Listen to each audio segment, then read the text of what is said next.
Pascal.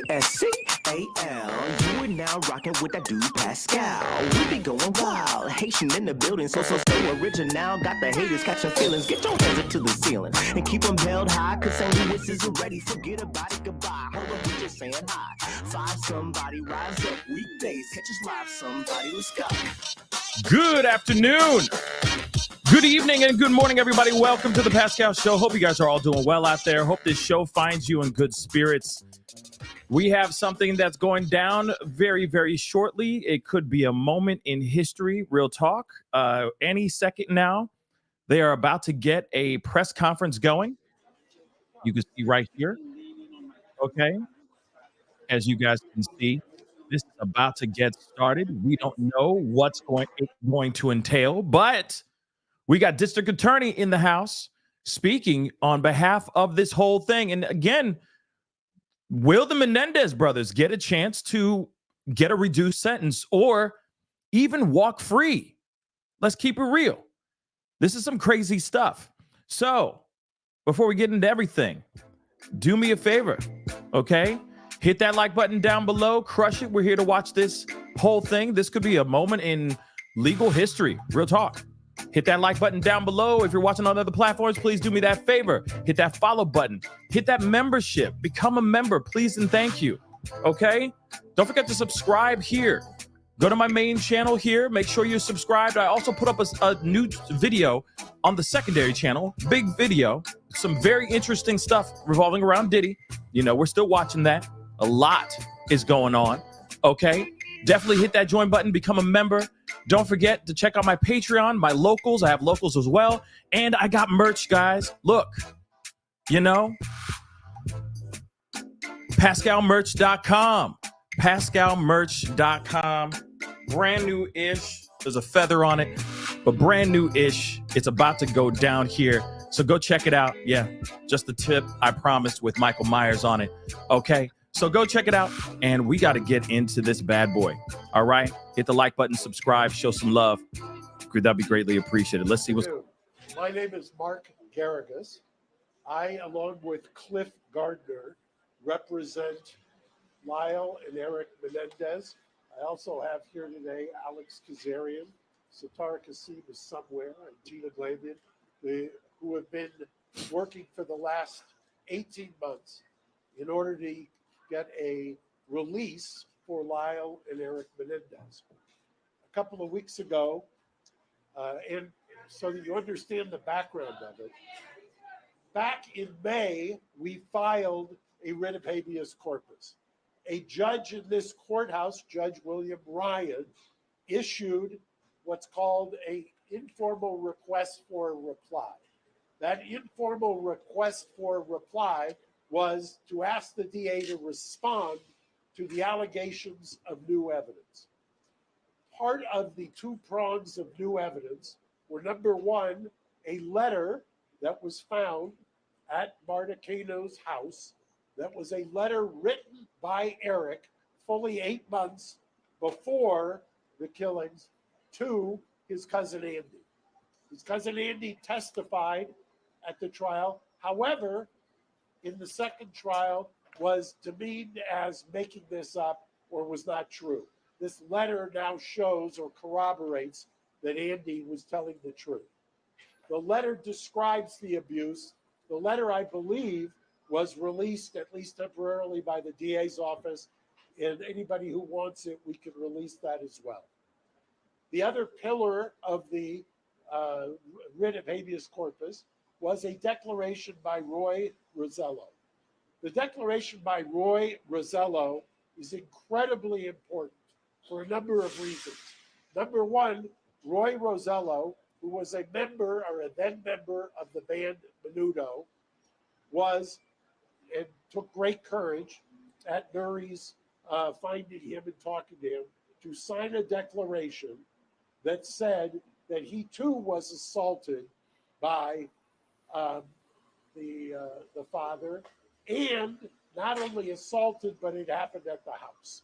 The reason that's important is that it corroborates what was testified to in trial number one, that it corroborates the fact that the safe place that Jose thought he had was in the house. It corroborates what the family members said was the very uncomfortable rule in that house, that you could not go down the hallway if Jose was with one of the boys. That was the ground upon which he prayed. We have those two items. Now, there is a separate track.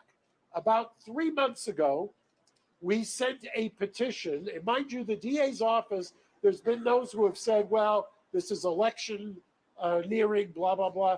We filed this, and the DA has been, Mr. Gascón's office, has been engaged with us productively, strongly, for well over a year.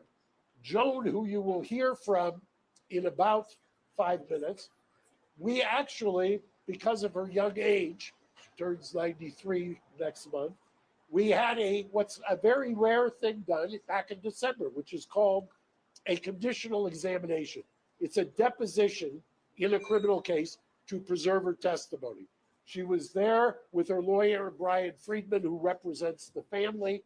And what we are also on a parallel track doing is asking, and have been asking, the DA to look at the work they have done and resentence them, to support the resentencing.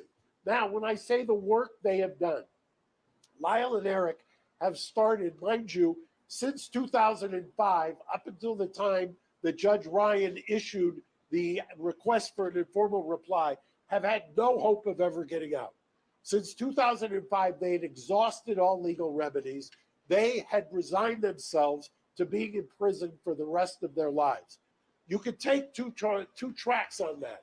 You could either just become a hardcore, irreconcilable recidivist, or you could do what they've done, which is create programs, counsel people, develop amazing programs, mentoring people, go to college, get degrees. Lyle, in fact, graduated from the first ever class in June. I watched it, of a combination of UCI along with the Department of Corrections. The first class, Mr. Friedman and I were there, of 22 prisoners who got their BA degree while in prison. I know a bunch of them life without parole. So there is an idea that there is redemption. There is an idea with their green space project of rehabilitation. I will tell you, in over 40 years of doing this, I have never seen the amazing exemplary rehabilitation and mitigation evidence that we have now presented to the DA's office. We're going to hear from the family today briefly, and I will tell you, I'll give you kind of a coming attraction. I will start with Anna Maria. She will tell you exactly the genealogy. We have over 20 relatives, both Kitty and Jose's sides of the family. This is virtually unprecedented in my practice, and I would dare say it anywhere, that 20 family members on both sides, victims, constitutional victims under Marcy's law, are here to urge the DA to resentence. When, after they're finished speaking to you today, we will then, Mr. Friedman will take them across the street to the Hall of Justice, and they will go through what Gascón does in resentencing, and they will meet with the resentencing unit. They will, under the California Constitution, Marcy's law, they will voice their opinion on why they believe it's time that these gentlemen come home, that they've spent over 35 years, and I've said it once, I've said it twice, if they were the Menendez sisters, they would not be in custody. We have evolved, it's time, and without further ado, I'm going to introduce Anna Maria, who's going to come up and speak. Good afternoon, everyone. Buenas tardes. My name is Anna Maria Baralt. I am the niece of Jose Menendez.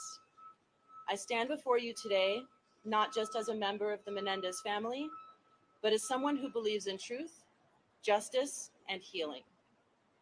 Before I get started, I just want to say that I know this is an election season, but for us, this is not a political issue. This is about truth, justice, and healing. On behalf of our whole family, it is my honor to formally introduce our new coalition, Justice for Eric and Lyle. Like so many others, I struggled to process the events of that fateful August day and the loss that I felt. Over time, it became clear that there were two other victims there on that day, my cousins Lyle and Eric. Lyle and Eric would continue to be victimized. They would be victims of a system that wouldn't hear them. And they would be victims of a culture that was not ready to listen. They would be mocked. They would be called cold-blooded killers, left to rot in jail and denied any hope of redemption.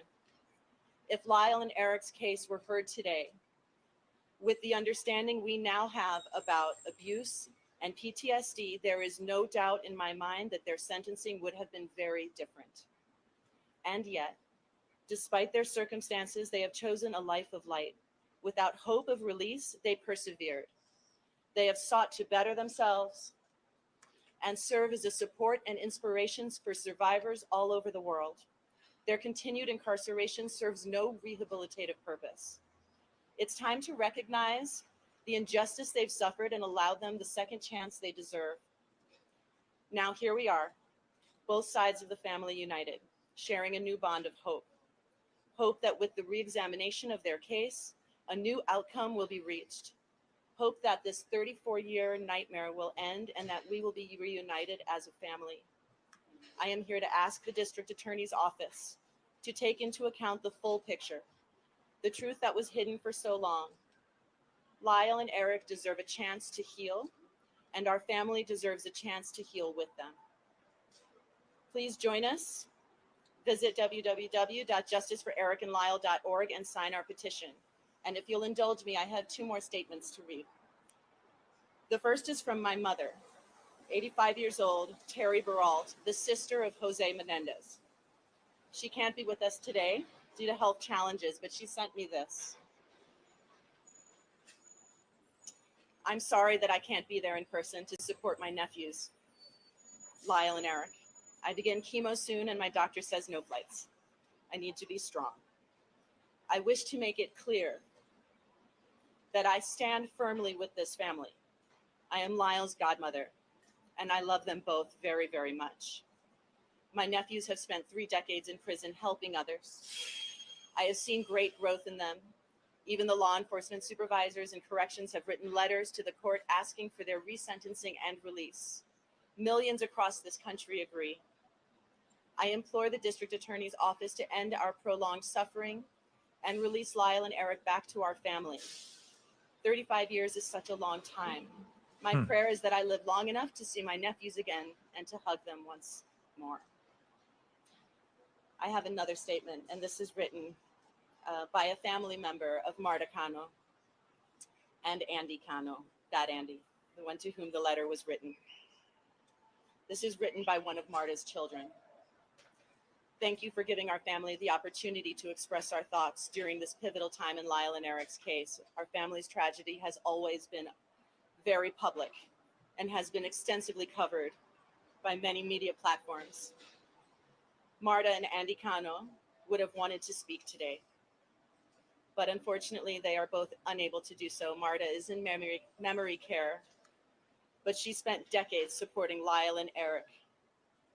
Sadly, we lost Andy shortly before his 30th birthday, and we miss him every day. Both Marta and Andy deeply loved Lyle and Eric. They both believed in justice, but they also believed in the second chances and forgiveness. It has been 35 years since this happened, and we feel enough penance has been paid. It is time for them to be released and for all of us to move on and continue healing as a family. Again, if you want to help, please join us at justiceforlyleanderic.org and sign our petition. With that, I'm going to be followed by several members of the Anderson family. First will be Alan Anderson. He's the nephew of Kitty Menendez. And the second will be Karen, the niece of Kitty Menendez. But first, Joan VanderMolen, sister of Kitty Menendez. Please join us.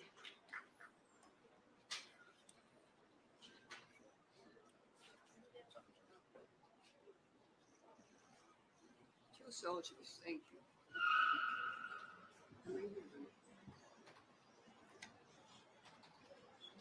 very much face the paper, is it? With the glasses on.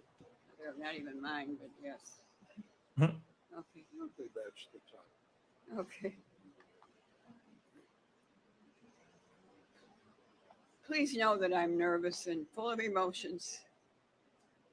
I never thought this day would come. I am Kitty's sister. I stand here today with a heavy heart and also with hope and justice and understanding.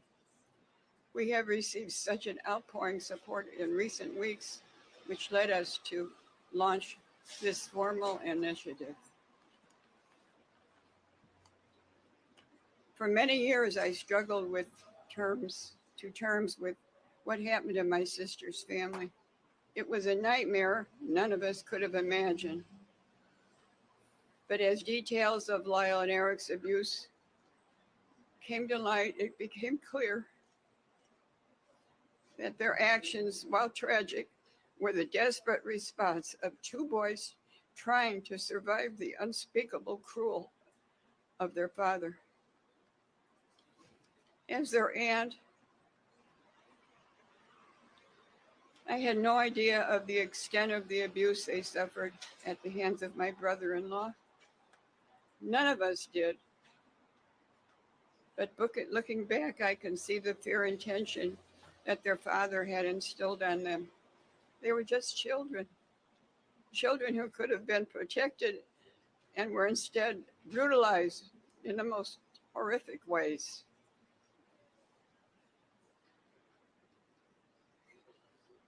The truth is, Lyle and Eric were failed by the very people who should have protected them, by their parents, by the system, by society at large.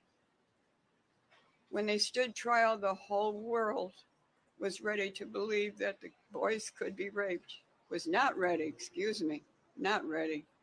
The whole world was not ready to believe boys could be raped, or that young men could be victims of sexual violence. Today we know better. We know that abuse has long-lasting effects, and victims of trauma sometimes act in ways that are very difficult to understand.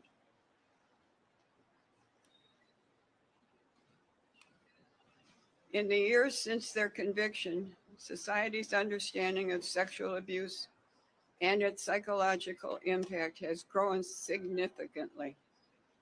We understand that a person doesn't need to fit a specific mold, whether it's gender or socioeconomic status, in order to experience abuse.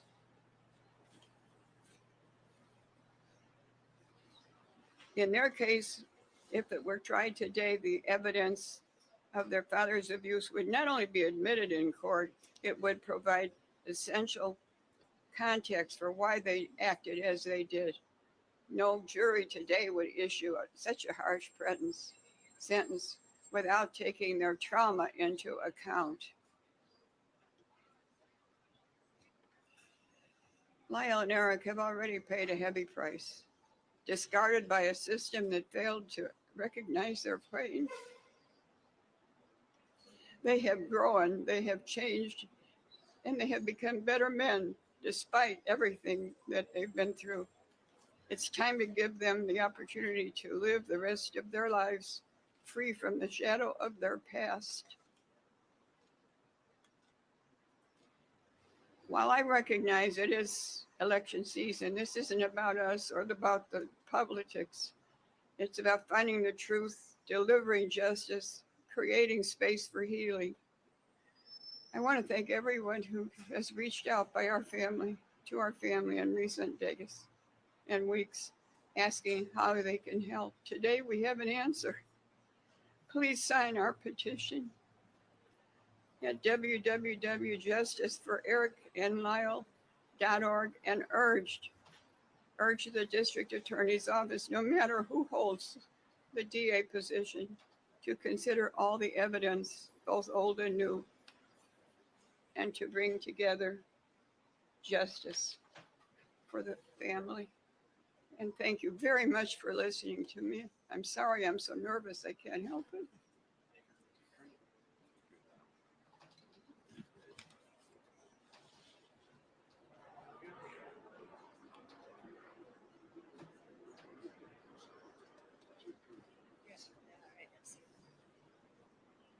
Next, we have Alan Anderson, nephew of Kitty Menendez. Hello, and thank you everybody for being here. Hello, my name is Brian A. Anderson Jr. I am the Kitty of Menendez. I'm Kitty Menendez's nephew. I am proud to be a member of this family and to help spearhead this formal effort to organize and galvanize all the support we have received. Together, I believe we can finally bring justice for my cousins, Lyle and Eric. I've known Lyle and Eric my whole life. I can tell you without a doubt that they are not the villains they've been portrayed as.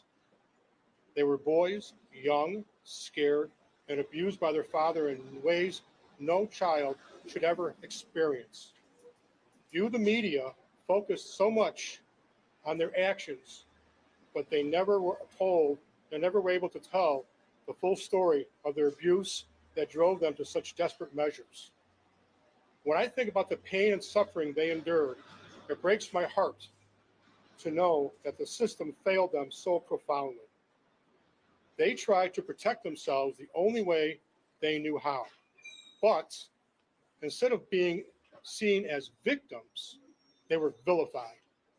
Their father's abuse was dismissed, their trauma ignored, and their truth mocked by millions. Today, we know that trauma can lead to actions that, while difficult to understand, are rooted in survival. Lyle and Eric acted out of fear, but the jury never heard the full story. If their trial were held today, their father's abuse would be front and center in their defense, and I believe the outcome would be very different. Lyle and Eric are not the same people they were 35 years ago. They've shown that they are more than their past. They are survivors and deserve a chance to rebuild their lives.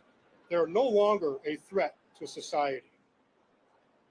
Please do not misconstrue this to be political. Justice should prevail and transcend politics.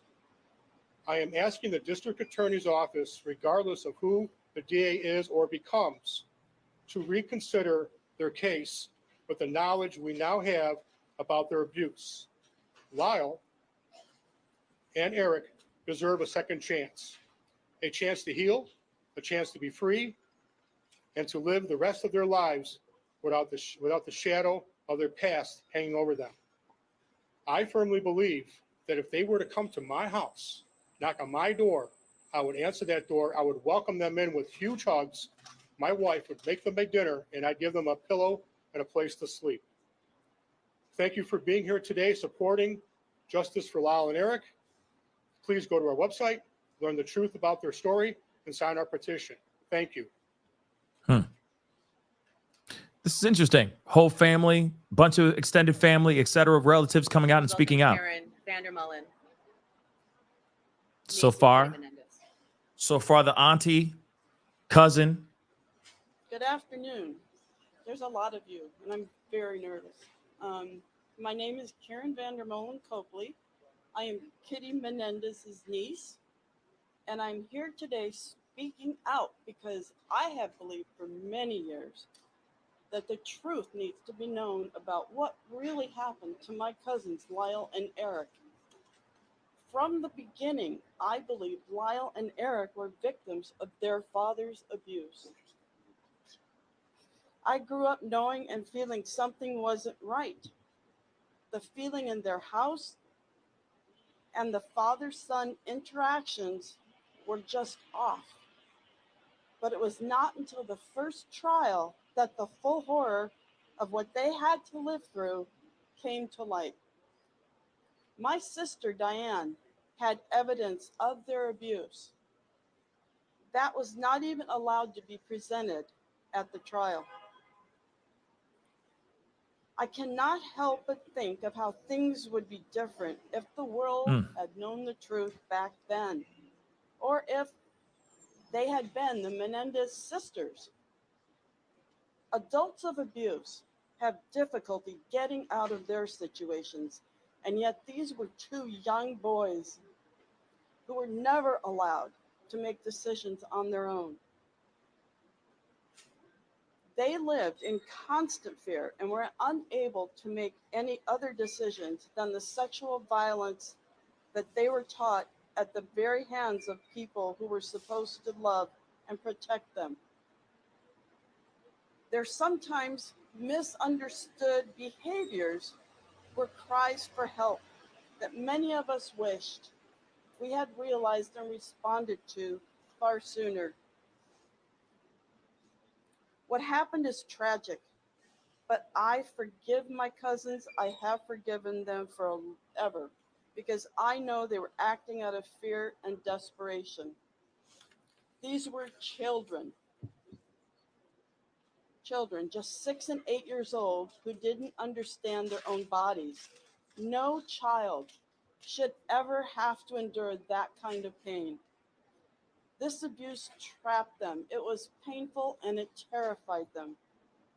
Their father's abuse shattered their lives and the family's lives, and the courts failed them, failed to recognize their trauma, compounding this tragedy.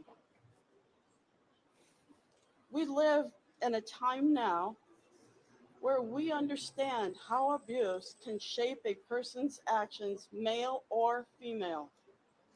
We live in a time now where we understand what trauma does to the brain development of a child.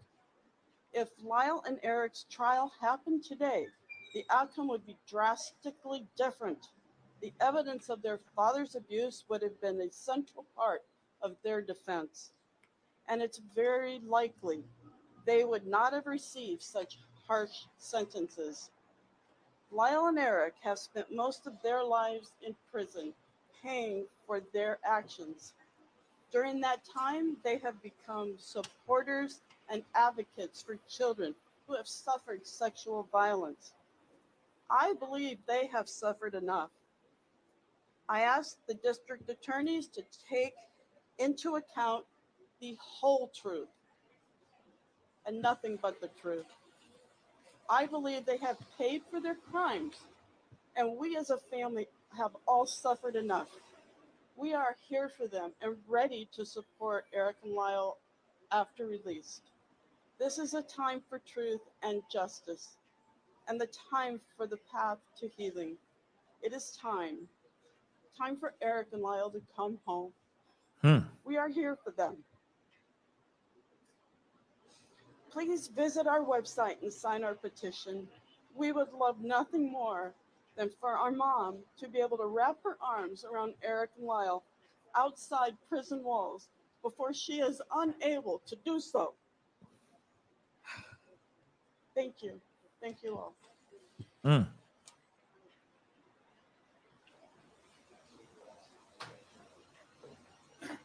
Hello, everyone.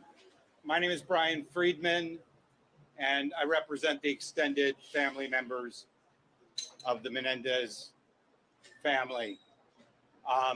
First of all, the family is gathered here in support, and really thanks everyone for coming out and for being here and for supporting one message, which is, this shouldn't happen again.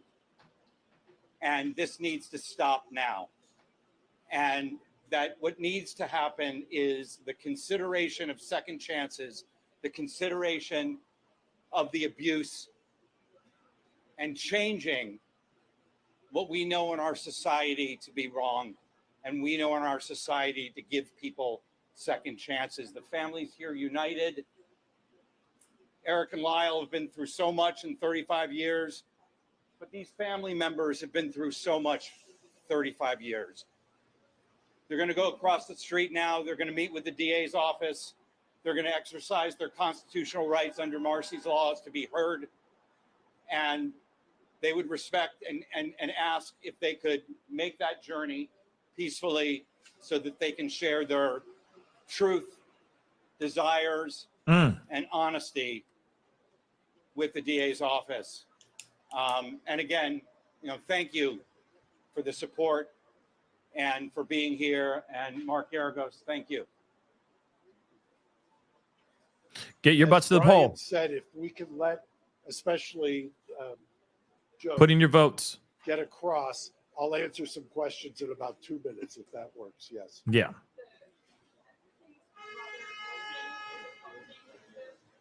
Yeah, I'll speak to that in just 1 minute. If you wait just 2 minutes, we have stuff to talk about there. Interesting. Okay, first off, guys, get your butts to the poll. Okay, I got a poll on YouTube. If you're watching on elsewhere, please go over there and just vote real quick. I asked, do you think that these guys should be set free? All right, you got 3 choices. Yes, they paid their dues. Nah, keep them locked up. Or I don't know. It's a tough one. Those are 3 different choices. Okay, because I know some of y'all are like, I wish you would just give me 3 choices. Give me 3 choices. So you got 3 choices, all right? Okay, so mazel tov. But here's the thing: as we wait, because I'm sure they're doing, he's trying to escort them down, so on and so forth. But here's the thing: they're holding a press conference. For those of y'all, I know some of you guys can't hear it on other platforms. So they held a press conference because they are trying to get the courts to see that there is proof of SA, that they really were going through hell with their father, okay? Because of a letter that was written to one of the, if I'm correct, one of the cousins or one of the friends. I don't remember exactly. Somebody, I'm sure in the chat knows, but apparently that letter was written. Okay, hold on. You should have said that before. What are you asking, sir? I mean, are they? He said he was going to answer some questions. Why did that reporter just run off? He going to answer some questions. Okay, yes. So. No, we taught, part of what Brian had referred to is under Marcy's law, the California Constitution requires that victims get a say. So what we did is the DA's office, when they heard that we were doing the press conference, extended the invitation for the family to come over and hear about Marcy's law, to Thank you, hear Nina. about exactly what their feelings are. I will tell you, and I said it before, that the DA's office from 18 months ago has taken this very seriously. And I say that because there are times, whether it's high profile, low profile, that I don't get the feeling that we're being heard. I get the feeling here that we have been being heard. I get the feeling that there is genuine. I think the DA has mentioned in his remarks that there is a division in the office. I understand that. I mean, I get that. But I don't think that there should be any division when you've got a united front of this many family members. And I know somebody had asked me about one of the family members. I would just say I don't want to cast aspersions on anyone. All I will say is think about your own family. Do you think you could get almost unanimous support out of your own family and extended relatives for anything you do? So I'll leave it at that.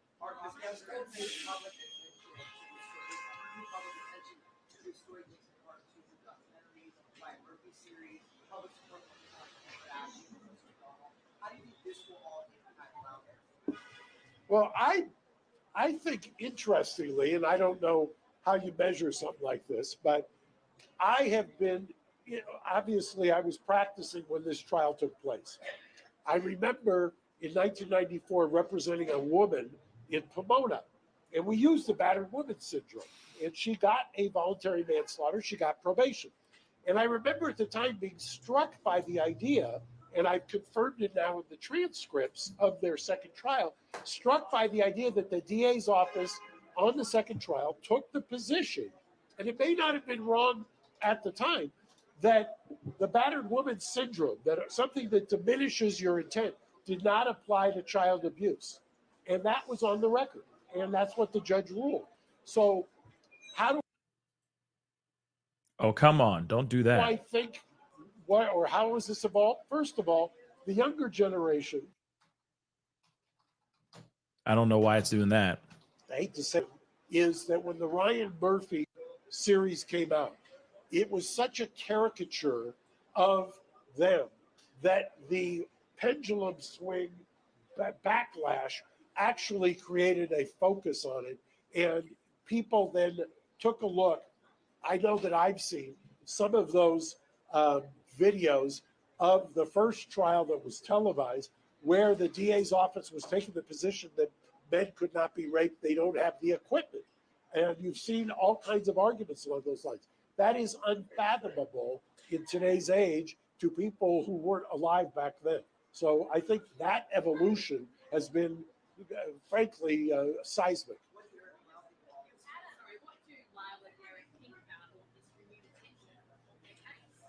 I think one of the reasons that we mentioned early on and that the family has said it, they had absolutely no hope after 05.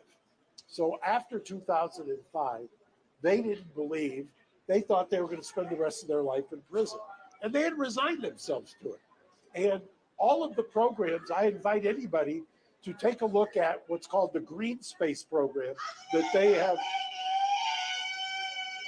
The Green Space program that they have created down there that's based on the Norwegian model, that is something that they have done in order to reacclimate prisoners who are being released.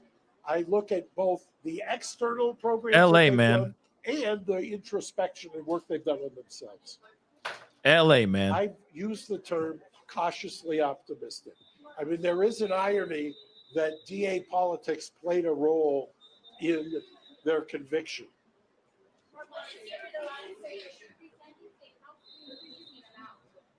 Well, look, I've said it before, and Joan, who you saw, her birthday is November, I want to say the 26th. She turns 93. Nothing she'd like more than to have them home for Thanksgiving.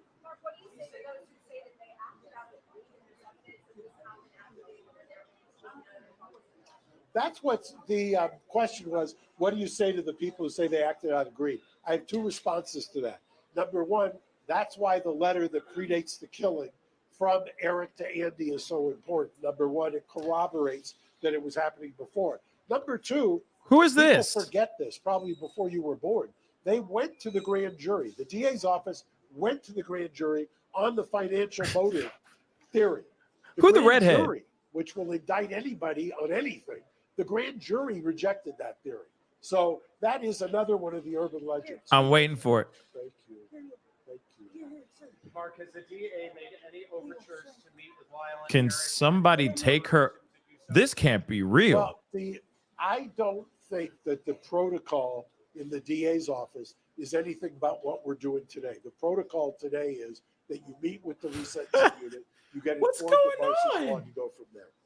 How is this real? I don't know. Where's security? I will tell you, I've represented, excuse me for one second.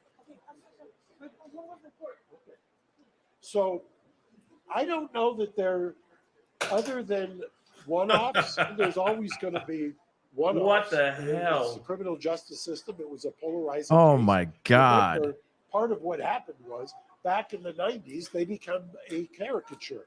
They were parodied on Saturday Night Live. I would venture to say that would not happen today. So it's America. There's people with diverse opinions.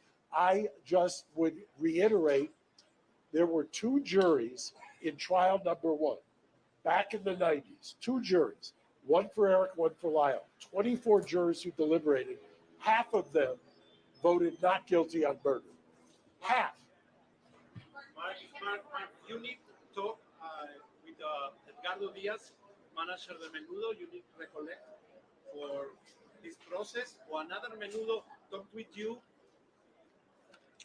Well, I've said before that the Menudo Declaration by Roy Rosello is important. But you combine it with, by the way, that is so that you can separate the mental gymnastics. Part of this is to overturn the conviction. That's the other true, part Vanessa. is that I think is unassailable, even to your question, to anybody who says, well, they shouldn't get out. The law in California is crystal clear. resentencing, they qualify under the resentencing laws on every single factor. It's almost, I hate to say that anything's a slam dunk in the criminal law, but under the resentencing laws in California, they clearly qualify. There must be slopey roofs in the area. I think that's why the security is kind of lax filed here. Originally for the Slopey conviction to be roofs. overturned. That's what a writ of habeas corpus is. The other component of this is a resentencing. So it's two tracks. You can pause the habeas while you consider the resentencing. So it's walking and chewing gum at the same time. But if the habeas would be granted, you would get a new trial. If they are resentenced, the judge under California law has the ability to recall the sentence and sentence them to a wide range of options.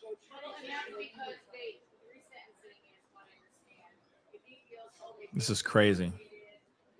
I'll explain everything in a second, TikTok.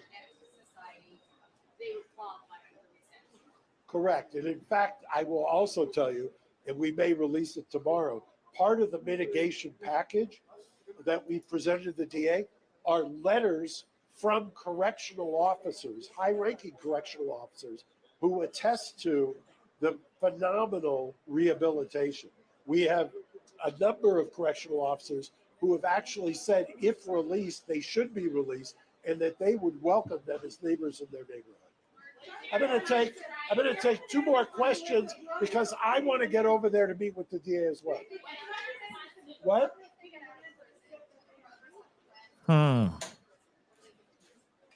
I won't speak to whether they have a plan. I just think that in order to get through each day, that you've got to just ground yourself.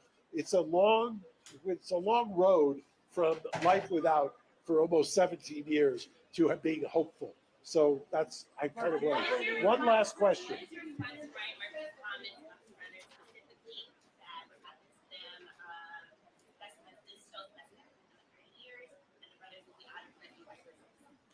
Some wag, I don't know who it was, I could give him credit, said about Ryan Murphy that of course he's going to take credit.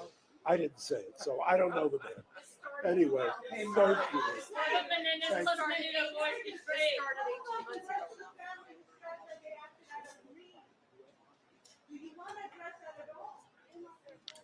All right, you guys, thank you. If you have any other questions, you can email me at holly_baird@garagos.com. Just to confirm, Mark said there were over 30 relatives. Yes. Today? Yes. Thank you. And we will be sending out a press release along with a link to the press conference as well, and it will be in Spanish. Correct, yes. Holly, there's those sentencing. When the family goes up, What was that woman's Holly's last name? That's one thing I'd like to know.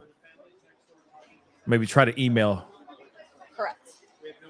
Yeah, Correct. seriously, Nicole. I'm dead serious. Her or Garagos himself. Why not? But what was that email? That's what I'd like. It was like, is it Baird, Bexar, The letter, text me, and then I can send you the exhibits. My phone number is Yeah. 310. I mean, of course, it'd be great to have. It's Bayer. 99. No problem. Okay. I'll try it. Okay, guys. Well, she's just giving out her whole number to everybody. Do you hear that? Okay, so I'm gonna mute that. We don't need to hear that. Yeah, you heard Elsa got it. She got it. Yeah, good job. Good job on you. Good job. Okay, good job. I'm proud of you. Proud of you, El. She got it. Inside joke from yesterday's show. Okay, guys. So there's that. That was that. There was that meeting. There was that press conference. What say you want it? You know what I mean? We're gonna talk about it. Okay. We're gonna talk about it a little bit here. All right. Please be sure to hit that like button down below. Okay, crush it, do what it do. Just so you guys know, I will be back on in a little over an hour from now to go over the new documents, the lawsuits that we talked about last night. We actually have the 62-page documents of the lawsuit with all the mind-blowing details in regards to Diddy and the most recent victim that filed, and that one is wild. It's one of the craziest lawsuits I've seen. It's crazier than I've ever seen in my whole entire life. So I will be back on around that time at about 5 p.m. Central Standard Time to go through all of that stuff. Okay, just so you guys know, we got some paperwork to get into. Now, here's the thing. Obviously, we heard Mark Garagos. He had some certain things to say about the information and new findings that he found. First off, he says that he got his hands on a letter that was written 8 months before the actual crime, before the Menendez brothers' parents lost their lives. Okay, Jose and Kitty Menendez. He claims that he has a letter that is 8 months prior to everything that went down. Don't worry, we're going to circle back to that because I got a lot of questions about that. And I got my personal opinions about it, okay? And I could be wrong, okay? I could be absolutely mother-loving wrong. But I think we are at that place where we have theories and questions about this because we've heard about this case for a long time. If you haven't seen a made-for-TV movie, you may have heard a podcast about this or watched some sort of movie or TV show talking about this, so on and so forth. So again, we all have our own fair share of ideas in regards to the Menendez brothers case, okay? So they're saying due to this letter that was written 8 months prior to the actual unaliving of the parents, they believe this is grounds enough to show proof that they were defending themselves, that they were trying to get away from this monstrous monster of a man, Jose Menendez, their father. The other piece that they're saying is that Roy Rosello, he was an ex-member of Menudo, has spoken out. He's even on documentaries and TV shows as well. He has spoken out, stepped out and said, Jose Menendez did the same thing to me that he did to the Menendez brothers. Okay. So they're saying, hey, those two things are grounds enough to show proof positive that that they were trying to get away from the situation, that they thought that the only route they had was to unalive these two parents. Kitty and Jose. That's the other piece. Now, on top of that, and for those of y'all who weren't able to see it on YouTube, whole gang load of family members stepped forward. Most of them were on the side of Kitty. Actually, all of them. All of them were Kitty's nieces or nephews or sister, which I thought was interesting. Another one was a cousin, one of Lyle and Eric's cousins that stepped out and spoke on behalf of Lyle and Eric, basically saying like they've been in there long enough. You know, they need to be set free. What happened to them is absolutely horrendous, and they deserve to be set free. Okay, and I feel like they all basically said the same thing. General consensus is that they said they've been in there long enough. What happened to them, to these kids, was terrible, and they need to be set free. That's basically what they said. One of them even said, please, let them go, let them out soon enough so that one member of their family members who is a lot older can actually put their arms around them and hug them, free, right, before they pass away. So, of course, there's a petition going on, and let me pull that up too so you guys can see that as well. But there's a petition now trying to, I guess they're trying to get these two free. Okay. So let me share that with you guys as well. So here it is. justiceforericandlyle.org. Okay. So there is a petition. Let me just blow this up so you guys can see a little bit more. You can go sign the petition. Of course, there's a video, basically a 30-second video, I'm sure, to break down what's been going on, talking about their victims of SA and all that stuff. Now, the other thing I want to point out that Mark Garagos said, who is their lawyer, by the way, I made a mistake because they said the DA might show up for this, but I think that I misunderstood what they said in a previous thing, but they are all marching down to the DA right now as we speak to sit there in unison and basically say, hey, DA, reopen this case, look into it, see that we have evidence showing proof positive that these boys were SA'd viciously for decades and they thought that this was their only way out. Give them a reduced sentence, right? That's what they're doing right now, walking down to speak and let the DA hear them out. Okay. And then, of course, they believe that with not only with them doing that, making that display, that public display, that the petition will also help bring them closer to getting what they want, right? Which is getting Lyle and Eric free from the situation that they're in right now.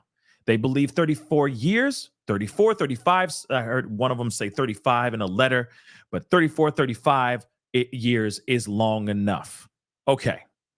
Then on top of that, apparently there will be a mitigation packet, basically displaying everything, explaining everything, all the findings, etc. That's allegedly, according to Mark Garagos, that's going to be dropping tomorrow sometime. Now, that's not confirmed. He just said it might be, maybe dropping tomorrow. If it gets dropped tomorrow, you know for a fact we're going to try to get our hands on it and get through it and look through that ish. Come on with it now, okay? You know we're going to look into it because we love our documents over here on the show, all right? So, with all of that, they hope and believe that the law will play on their side, okay? Because he also said this, I forgot to say this too. He also said during that time, back in the day, the way that they looked at SA with men or with boys, they didn't look at it at all. They thought it was mechanically impossible for there to be someone,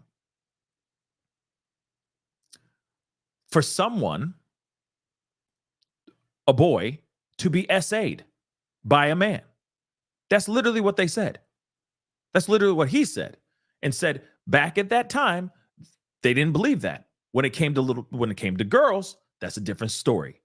But when it came to boys, nah, they didn't believe that at all. In fact, that is kind of true, or that is true, because even when they were going back and asking some of the jurors about this, they saw all the women were siding on the side of, okay, this is manslaughter because of them being SA'd, right?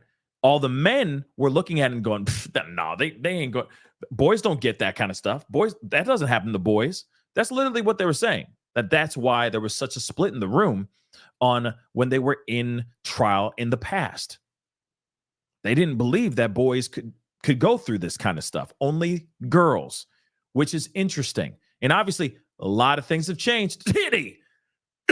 Oh, I am sorry. It's really, I don't know what's floating around. There's a lot of dust and pollen. Maybe I'm allergic to cats, even though I don't own cats. Just a lot of dander. But still, as we now know, since we've been talking about the diddler, we've been talking about all this other stuff, it's clear as day that boys can also become victims of SA for sure, okay? We all know that now. But back then, in the late 80s, early 90s, that was not a thing that existed, okay?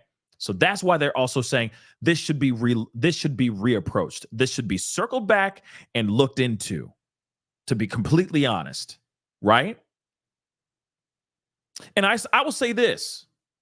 If that is the case, then I feel that a lot of cases that have had the same type of situation, because, there's a lot of guys that have been locked up that have claimed to have been attacked viciously by their parents or by a particular person, and those people have been unalived as well, and those guys are locked up in prison as well. Shouldn't they be circling back and reopening those cases as well?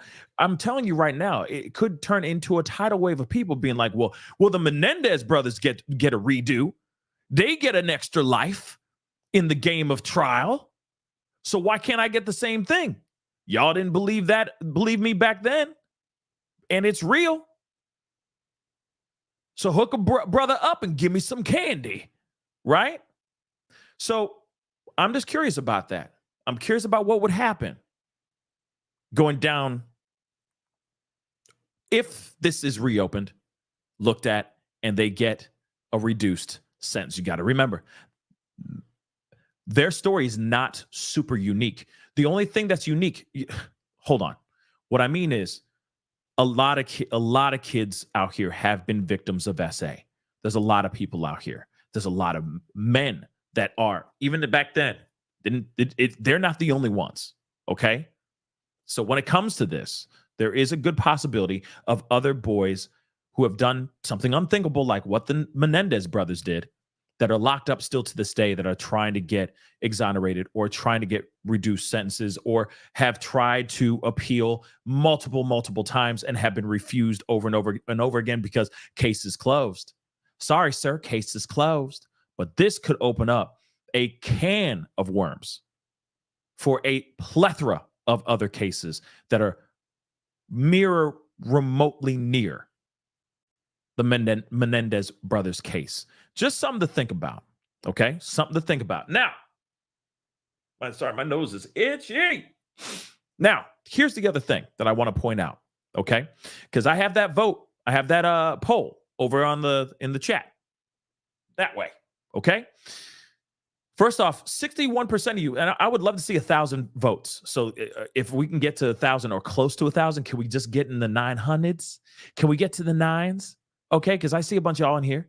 Okay, vote. Okay, I know it's tough. Some of y'all don't even know. So if you don't know, then vote. I don't know. It's a tough one. Okay, but if you really think like, nah, keep them locked up. You know, they did that thing. Vote there. If you believe that they paid their dues and they should be set free, vote there too. Let's just get it in the nines. Can we get in the nines? Nines is nice. It's sultry. You know what I mean? It's almost there, but not really, you know? But I'd appreciate it. So keep voting, okay? But as I put in the poll, this is the reason why I put up the poll, because there's a lot of people that are looking at this and going, hey, wait a second now. They paid their dues. Set them free. I'm seeing it in the chat. Some people are like, hashtag free the Menendez brothers, right? Free Lyle and Eric, or Eric and Lyle, right? We're seeing plenty of that in the chat, which is fine. It's fine. But then there's a lot of people who's go, no, man, lock them mugs up because they did what they did. Doesn't matter if they said, you know, he touched me inappropriately, okay? Doesn't matter if he touched me inappropriately. You still unalive somebody, two people, in the most gruesome, grisly way you could do it. Is it really manslaughter? Really, that's manslaughter? The way that they unalived their parents? Shotgun, point blank range to the dome.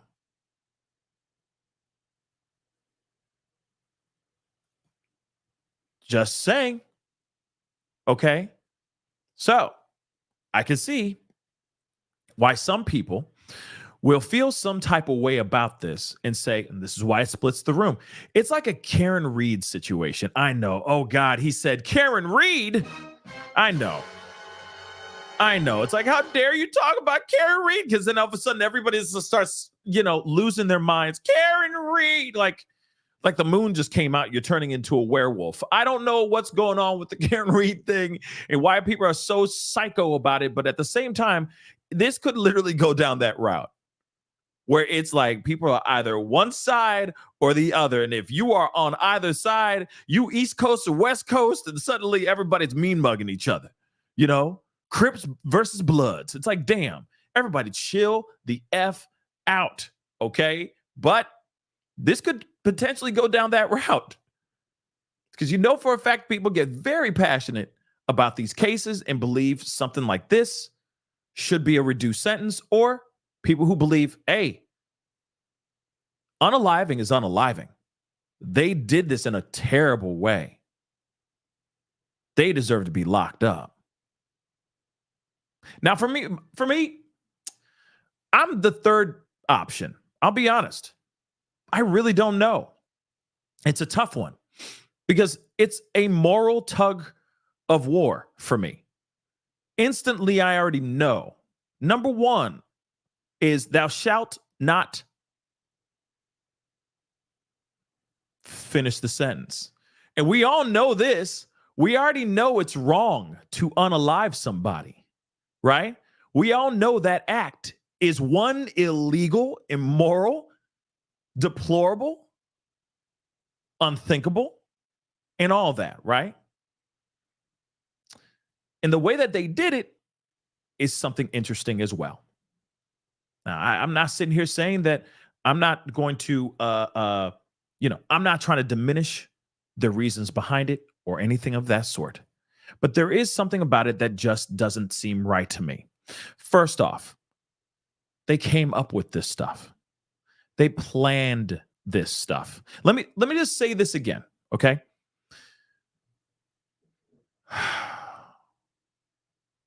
They thought about this, y'all. They put things together. They try to get things together, meaning like getting the pew. They try to go on purchasing it in different places, multiple attempts on trying to get their hands on one without using a real ID because they didn't want things connected to them. Again, this was premeditated, okay? No matter how many ways you look at it, it's still a duck, okay? Still a mother-loving duck. So that is a huge problem for me, personally. I get it, what happened. I get that. That's terrible, what they went through. That's terrible. But at the same time, they had time to think about this. And they premeditated this. So here's the other part that I have. The other question that I got in my head, and it just soaks all the way down to my bones, okay? The letter that was written 8 months before. I'm not sitting here saying that I don't believe it, but I am going to ask the question because we are 34 years later type situation, right? Or more. I don't remember the dates or anything. But let me say this. If they were premeditating the actual unaliving, what are the chances of the actual letter being premeditated as well? Just asking the question. I'm not sitting here saying that I don't believe them, or I'm not trying to victim shame or anything of that sort, because I know some people get very sensitive out here, especially when it comes to these types of cases. But at the same time, we do know the timeline. We do know what they did. We do know that they premeditatedly put this together and then exacted what they planned out in their heads. And then they hid out there in plain sight, living the life like it's golden, getting the inheritance, enjoying that money and all that until they actually got caught. Actually, until, if I'm correct, I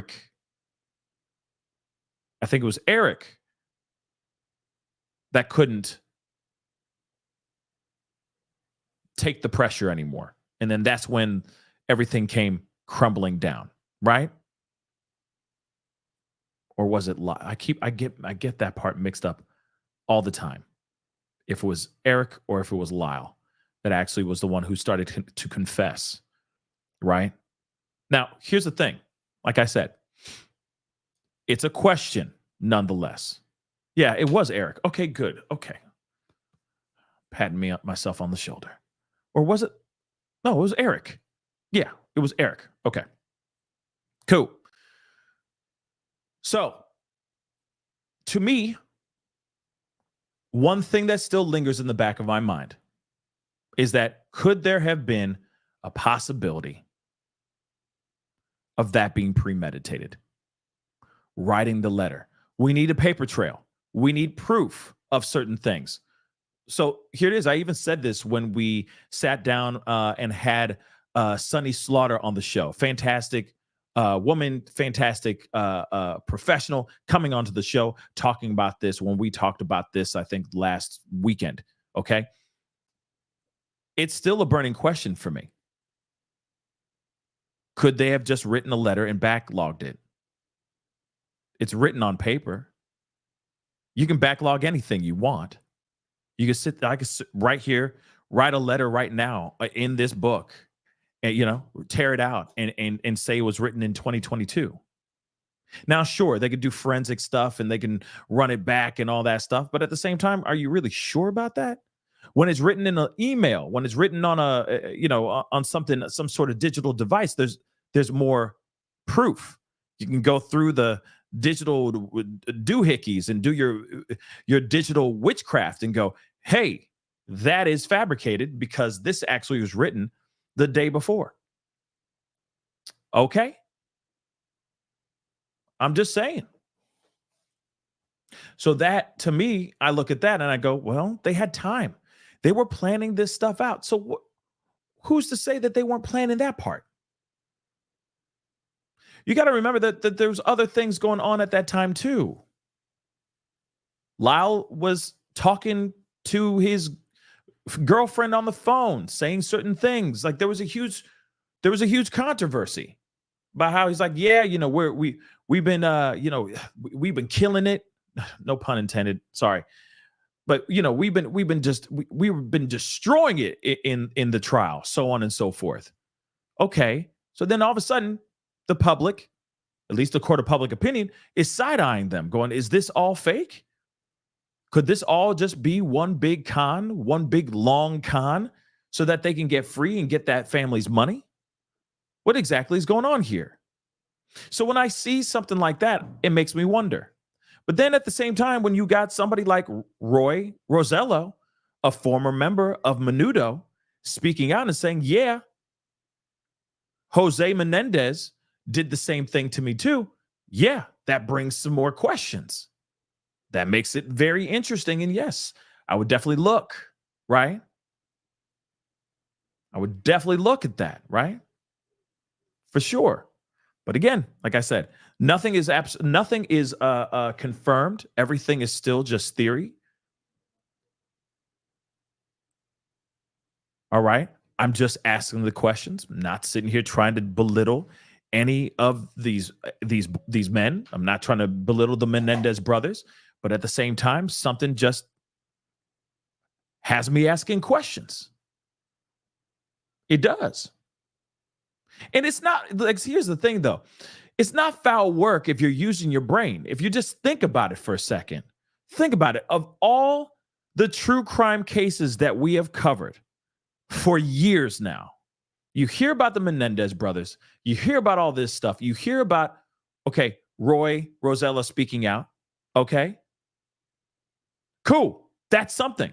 But then this letter comes out. Sure, it was there as evidence and it was brought up in trial, which is also true, which is great. He says it in this press conference, but at the same time, still though, it's still, you're like, does that prove without a shadow of a doubt that they were indeed attacked by the father and that this was not some premeditated thing? That it wasn't murder and that this is manslaughter. To me, I think that's a huge difference. I really do. In one letter, I don't know. Like I said, it just makes you wonder. It just makes you have questions. And I think at this point, there is no wrong answer, or there is nothing wrong with making a question, especially when you're trying to reopen the trial or reopen the case so that they can get a lighter sentence. And again, that's why I'm like, I have questions as well.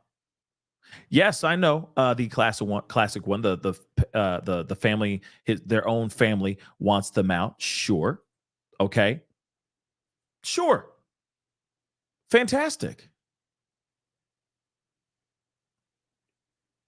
But I will ask that question. I'm going to sit on I jump on both sides of the fence. Okay, that's just the show. I'm a thinker. I'm an inquisitive mother lover. And so my question would be, okay, great. Kitty's side of the family has been speaking out. That was all Kitty's side of the family, which is fantastic. But then The next question I have is, just sitting on the other side of the fence, real quick, could they have been finessed, possibly finessed as well? I don't know.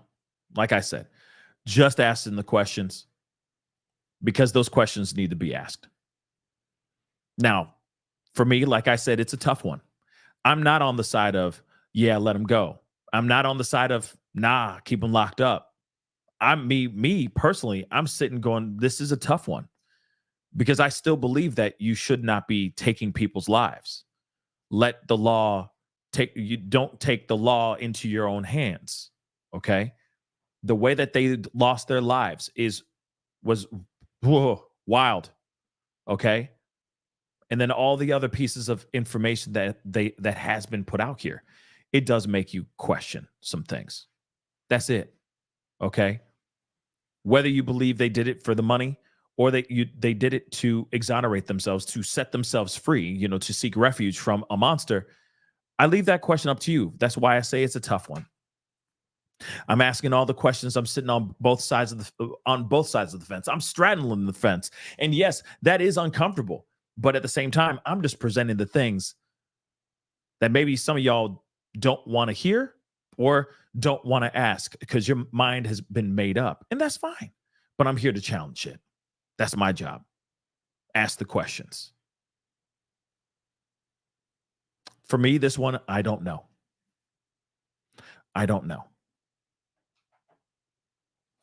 And there's also the thing like a time, that movie, A Time to Kill. There's there's certain things that I get, right? And of course, I don't condone unaliving a person. I just don't. I do get it under certain circumstances, it'd be different. But this one is different because it wasn't like they were running for their lives and then pulled out these pew-pews and just started blasting. No, they walked into a room and opened fire. They ambushed their parents. Ambushed them. This wasn't like running for the hills, running for their lives, while self-defense type of situation. It wasn't. So see, that's what I'm saying. It's just different with this one. Okay? But I will tell you.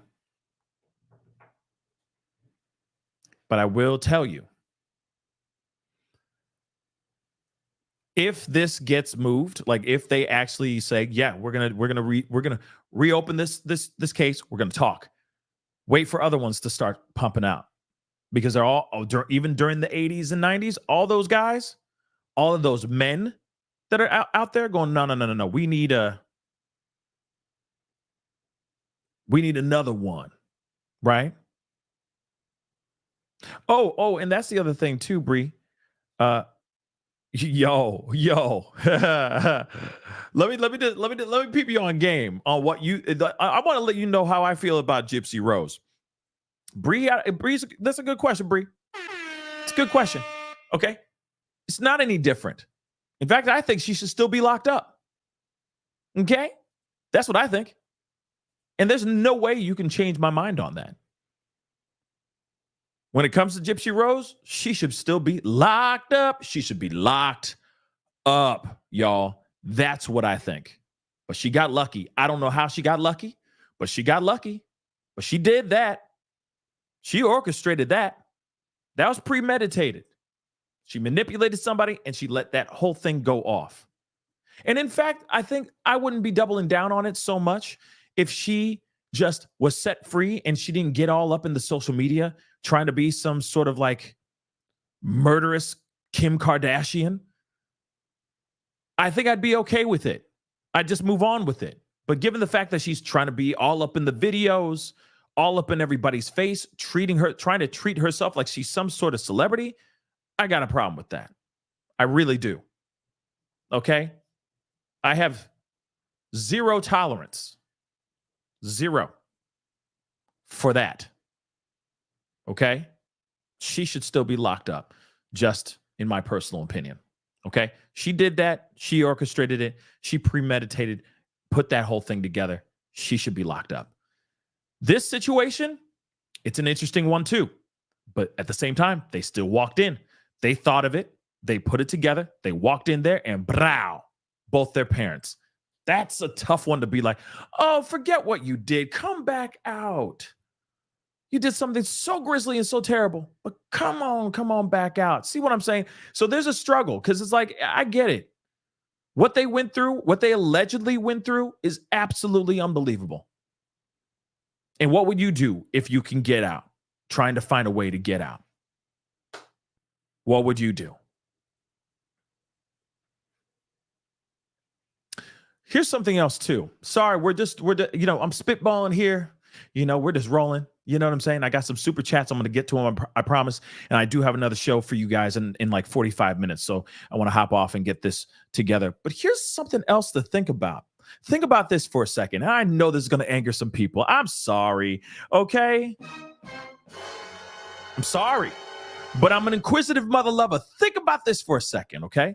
Just rock with me for a second, all right? Actually, let me pull up their photo real quick. Let me pull up their photos real quick, love. All right. There they are. All right. Now, here's the thing. Here's a question I got, and you guys, some of y'all are going to be mad. And it's fine. It's a question. Okay? And it's okay to ask questions, dagnabbit, so don't get mad. Just let me cook. Hear me out. Let's just say they were. Okay?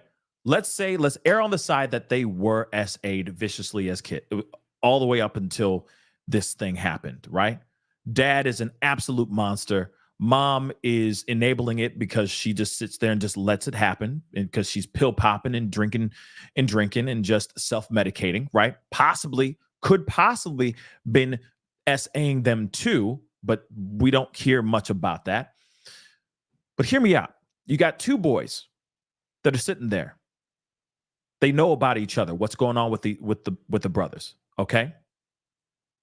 They know what's going on with each other. They confide in each other. They're holding it down for each other. They're brothers.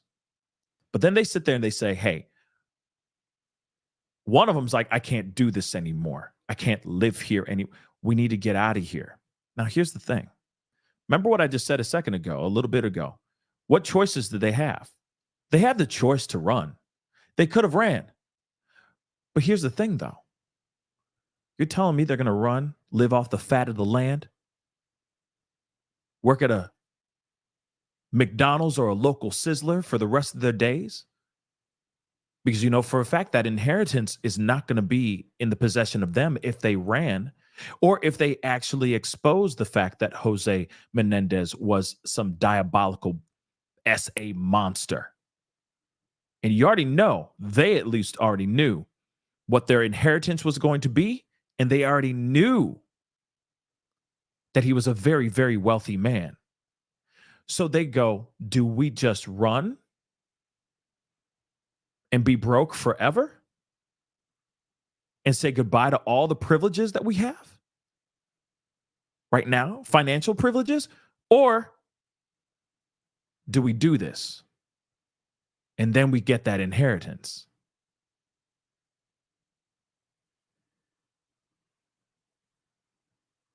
That's another angle. That's another motive as well.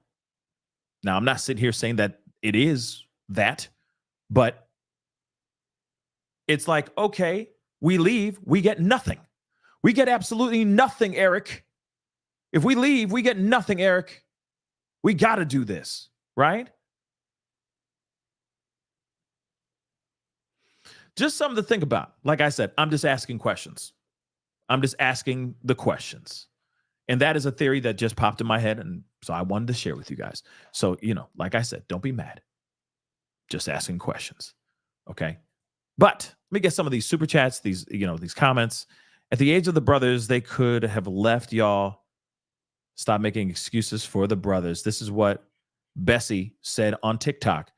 Yeah, I mean, listen, they always had the option of walking out the door. Now, I know that it's not easy. I'm not trying to sit here and say that that's the easiest thing you can do, but at the same time,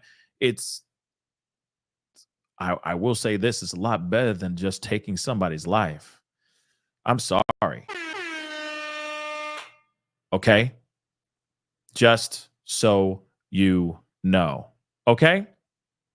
But let me just get into this because, like I said, I don't err on the side of, just, muerte everywhere. You know what I mean? I just don't do that. That's just not me.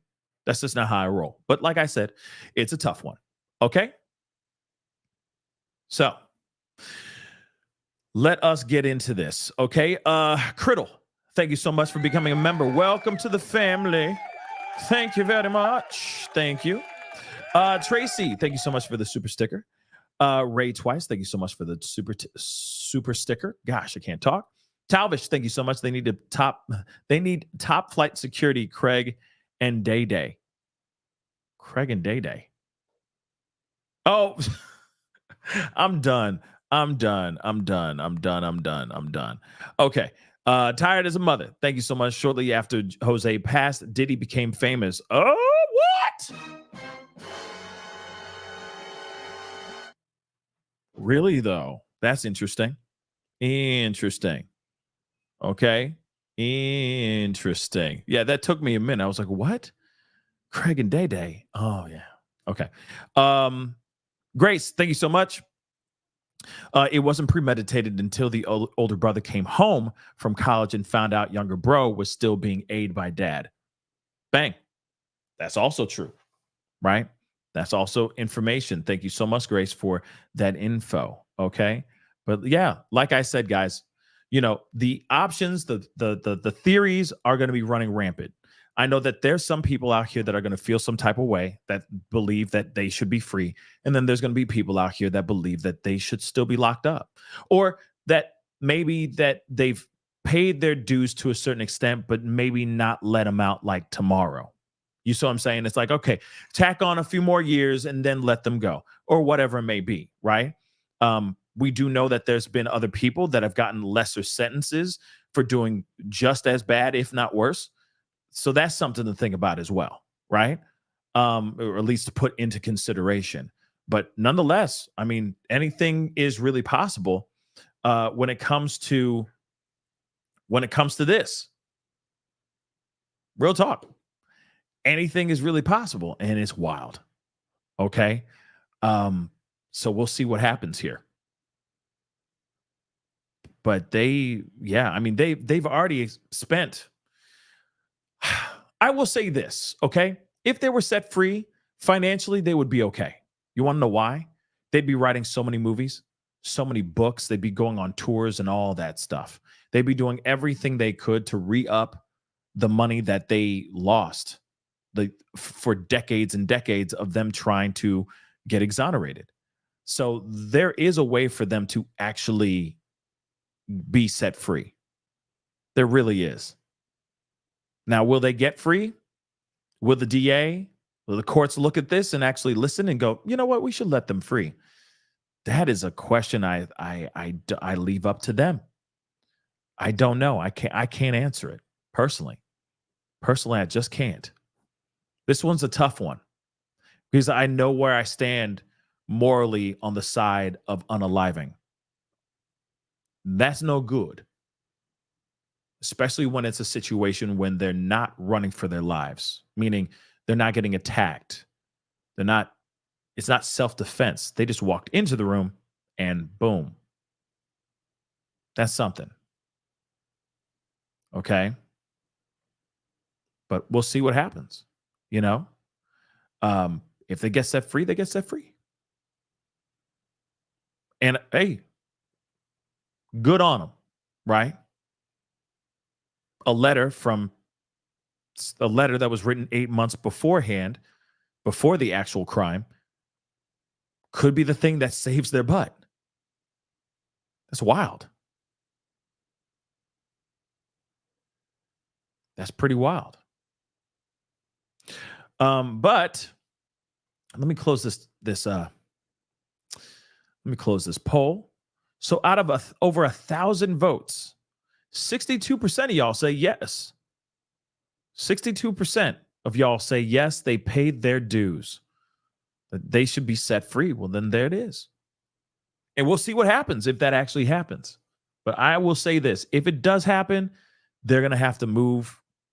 There's going to be a lot of other inmates trying to get that stuff, that same situation happening for them as well. It could reopen a lot of other cases that may really need to be reopened as well. You never know, right?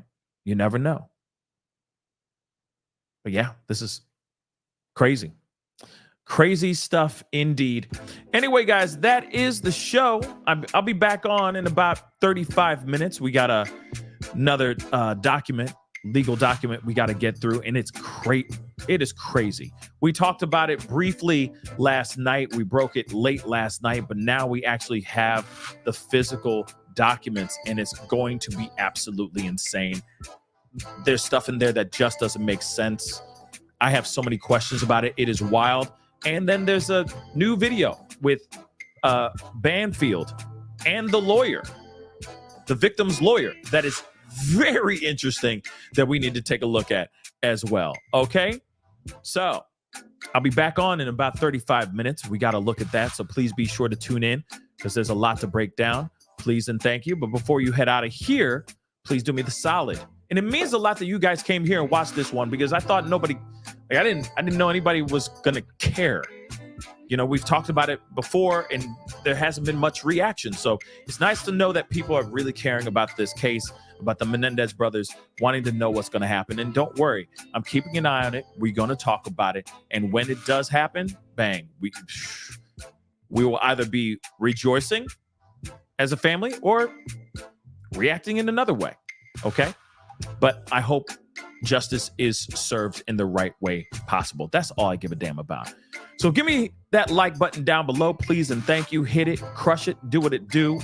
Please and thank you. If you're watching on other platforms like the TikTok, make sure you're hitting that like, that hearts and all that stuff. That'd be greatly appreciated. Don't forget to hit that subscribe button on my main channel here. Go to my secondary channel. I do have a new video over there on the second channel, and it's a wild video too, so please go over there and check it out. It is nuts. The Pascal Show clips, go show some love.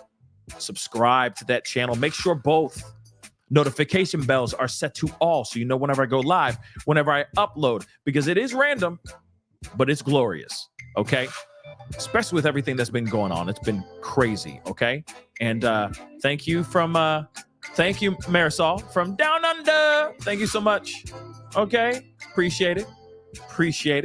All right, but anyway, make sure you subscribe. Make sure you subscribe to both channels. Go and hit that follow me on TikTok, follow me on Rumble, follow me on all those platforms: Facebook, X/Twitter, Instagram, TikTok, all of them. Please follow. All right, if you want to support the channel, hit that join button down below, become a member, or you can check out my Patreon, patreon.com/The Pascal Show. I also got locals.com/The Pascal Show. And we got some doggone merch, okay? We got some doggone merch, okay? Michael Myers, just the tip, I promise, okay? Go check it out, pascalmerch.com. We got some really great graphic tees, especially for Halloween. If you're trying to find something for the next couple weeks, because we're in the middle of the month now. So you get those orders in as soon as you can, okay, before they go bye-bye, before all of this goes bye-bye, okay? pascalmerch.com. Anyway, guys, it is time to get going. Much love to you guys. I appreciate you guys, and I'll see you guys in about a half hour, all right? Be good to yourselves. Be good to one another. We'll talk soon. Man, this lawsuit is insane. Be sure to tune in. We got to talk about this. This is The Pascal Show. Bye.